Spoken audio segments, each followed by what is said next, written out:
OFM Sport. Yeah, look, we knew that was a big possibility that we might have fly up and down. So yeah, there's nothing really to comment about it.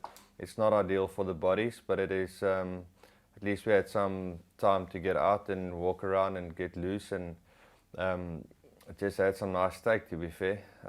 But other than that, we knew it's going to happen, and it's part of the scheduling. So two teams had to do it, and unfortunately, we were one of them. Thanks, Nathan. So here.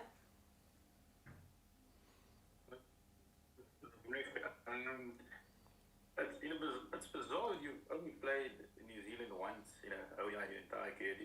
Do you feel that you haven't played them, and you feel that you know enough about them to, besides the fact that you only played one game against them in your entire career, do you feel that you played? You have enough intel on them yourself personally to take them on? Yes, I think with leagues these days, you play against all of these folks. You spend time with them in different change rooms. So, and there's incredible video footage out there as well. So they're playing good cricket, and we will do enough homework, and we've got enough resources to, and guys that actually played a lot of cricket against them. So yeah, we've got enough knowledge about them to know what they're going to bring. Thanks. So here, Ken. Sure. Go ahead with the follow-up, and then we'll go to Ken. Heinrich, you also you mentioned that you spent time with Kane this last few months. So just what can you make about him? What makes him tick? We all know that he's a special player, but what did you pick up that makes him, just a class above everybody else?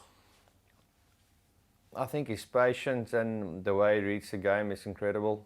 And then he's doing the basics so well that it's difficult to have a weakness against him.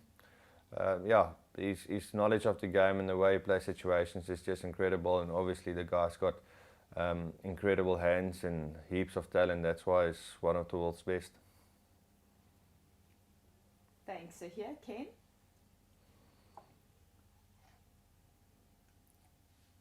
Thanks, Lucy. How's it, Heinrich? Very well batted the other day. It's not the first time it's happened, but the sort of form leading up to this ICC event wasn't great. But at the actual tournament, you guys seem to have actually hit your straps and sort of found your footing quite well. And you've obviously done that before as well in other white ball ICC events. Just how exactly are you guys managing to do that? Look, you have to, or the public needs to understand that after ICC event, you're trying to explore a little bit as a group, see what's out there and what's not out there, and give guys opportunities. So when they need to come in as backup players, at least they've got international experience, and you can't expect a young guy to just come in and perform and win every game. So we were in a position over the last couple of years that we really try to broaden our group a little bit, and with that will come some losses, and as long as your main team and the guys that is your first picks bring it every time we need to come play, then I don't see the issue about leading up to ICC event and all those type of things.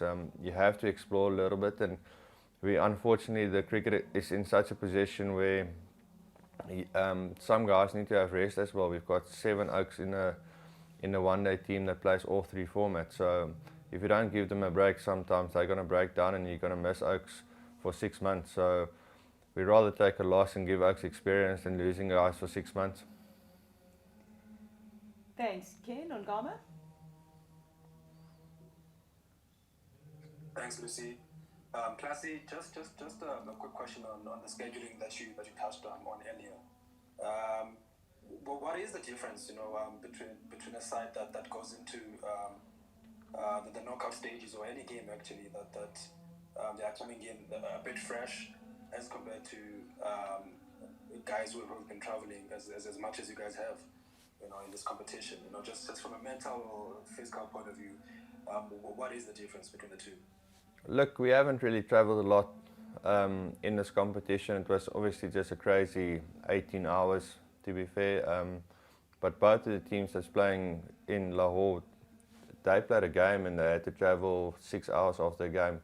We at least had off time and we could have spread our legs and just recover as well before we had to come back. So in that aspect, there's not a lot of difference. I think our bodies will be in a better position than their bodies, but mentally, it's part of professional cricket at this moment, and you just have to suck it up and go back and see if you can recover well and just get the job done at the end of the day.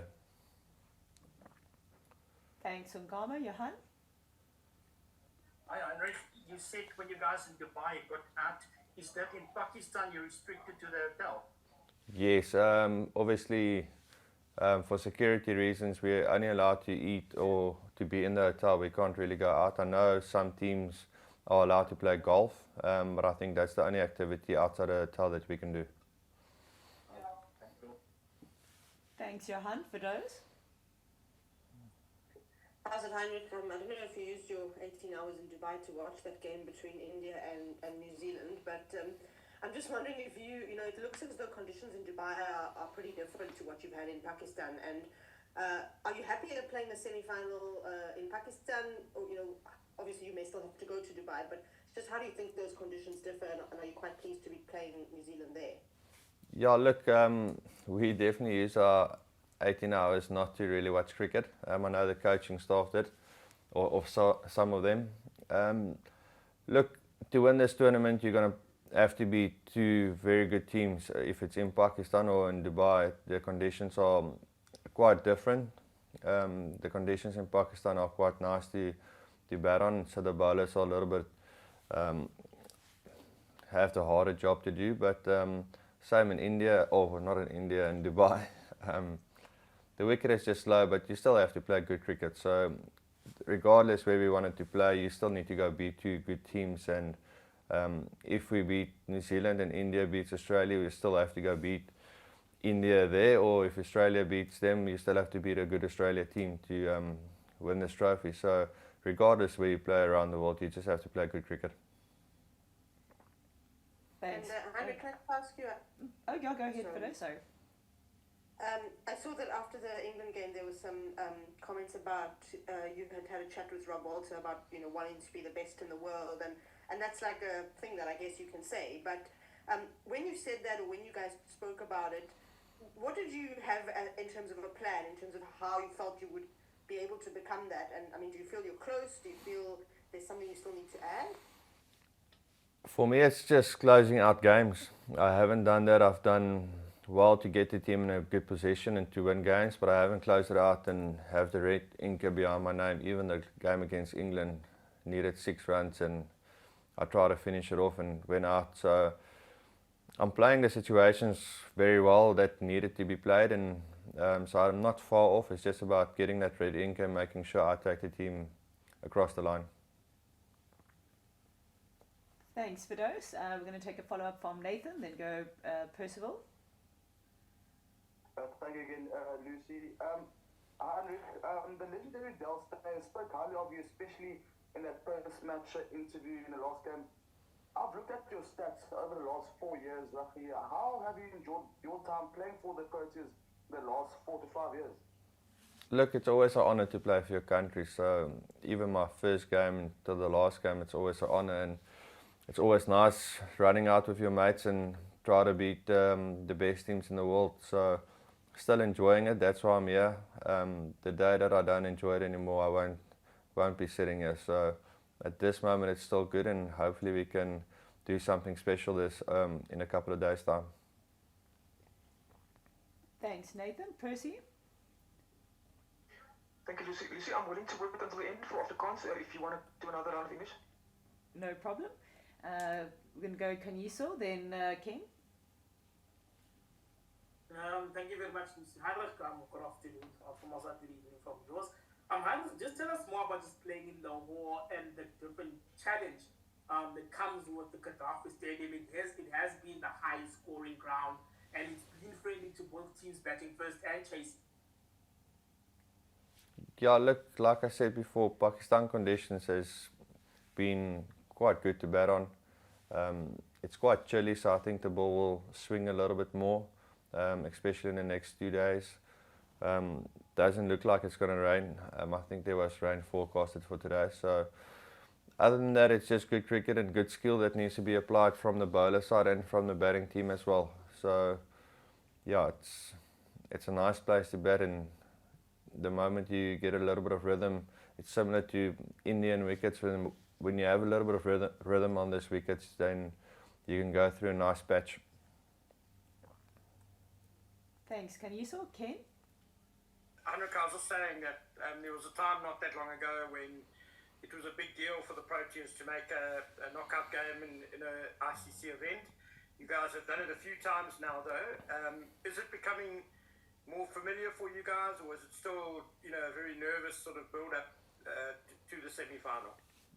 Yeah, I think the nerves is a little bit less because we have a little bit more experience in the semi-final department now. So we're playing good cricket, and since I've been around from 2018, let's say just before COVID, we played some incredible cricket, and even the team before I was involved played incredible cricket in ICC events. We just had some bad luck here and there, and obviously 1 or 2 games didn't go away, but we've been playing good cricket, and I think that's just the rewards that we've been feeding now, and the boys are holding a little bit more composure in the bigger moments in the game. So hopefully we can get into another final. We've got the experience now, and the big boys need to step up in Tuesday or Wednesday.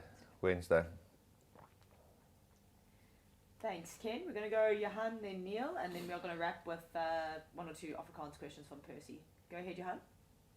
Heinrich, that shot where you lost your wicket in the T20 final, does it sometimes come back to you? Does it not haunt you, but do you sometimes think about it? No, not at all. It's a shot that I play quite a bit, and that night everything came out of the middle of the bat, so if I hit that ball over cover where it was supposed to go, then everyone would have been happy. So no, I'm not too holed up or hung up about that one. Thanks, Johan. Neil? Hi, Klaasie.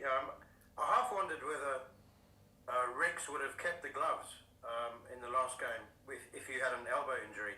But then I just wondered, are you quite protective of the gloves, and how do you feel about running around in the outfield if you have to?